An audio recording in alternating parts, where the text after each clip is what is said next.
Šis ir unikāls brīdis. Labi, tad drīkst es sākšu tagad. Tiešām es visiem ļoti atņemšu 3 minūtes, bet es jums gribu izstāstīt šo unikālo situāciju.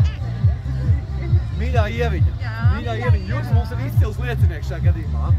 Šie cilvēki apkārt šeit, tie ir tagad tāda kompānija, ar ko kopā mēs šeit Birmingemā, tas pavisam netālu, esam nodibinājuši teātri. Tas ir noticis pusotru mēnesi atpakaļ.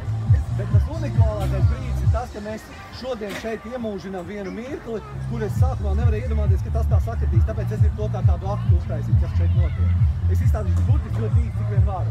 Pirmkārt, fantastika ir tā, ka pulkstenis tagad ir cik, kurš var pateikt? 11, pār 11. Pēc būtības šodien šeit ir viens datums, bet Latvijā jau ir cits pareizi.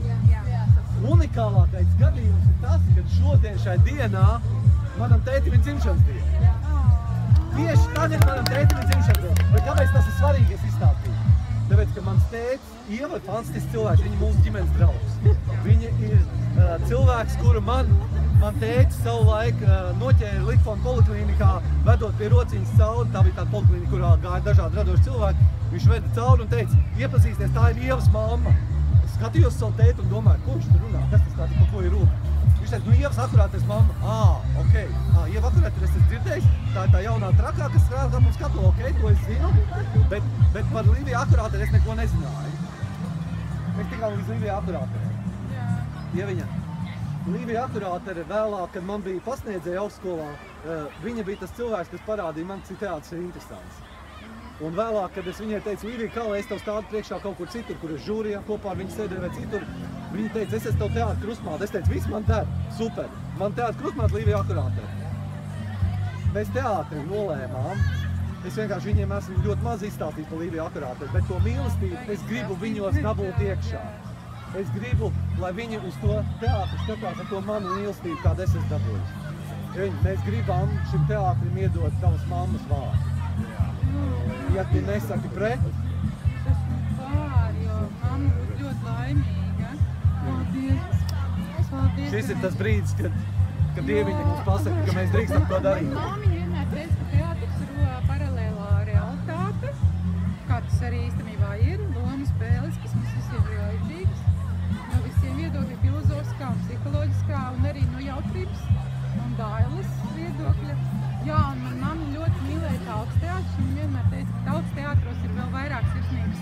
Bieži vien, kā profesionālajos, kaut gan profesionālība, protams, arī ir priekšīgs izrādes, bet tautas teātri visi spēlē no visas karstās sirds, un viņi ļoti daudz braukāja arī par tautas teātri visiem festivāliem. Viņi atcerās, ka viņi vienreiz Latgalē tur nesāja uz rokām visi tie pūļi tūkstoši. Tāpēc, ka viņa bija vienkārši mīļā tāda teātra vispār māmiņa Latvijā. Viņa ir izaudzinājusi ļoti daudz pasākumu organizētājus, kas tieši ir augstskolu beiguši kā pasākumu organizētāji. Katrā kultūras namā gandrīz mums vienmēr agrāk teica, vai pasveiciniet savu māmiņu, pasveiciniet savu, es mācīsies pie viņas vai mācījies. Paldies, ka tu to akceptēji. Es gribu, ka viņi šo cilvēku iepazīst. Teātris un pirmā profesori. Vispār vienkārši mīlēja latviešu teātri. Mēs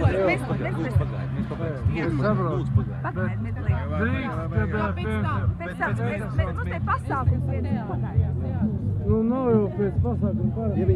Es ceru, ka viņi to gribēs iepazīt arī tavu mammu, un es ceru, ka viņi to mīlestību rādīs skatuves, un tad mēs jūs redzēsim pie sevis. Milzīgi paldies! Paldies, mīļš! Atcerieties, ka Ieva arī lieliski aktieri, ko viņi katreiz apstiprina kā dziedātāji. Paldies jums!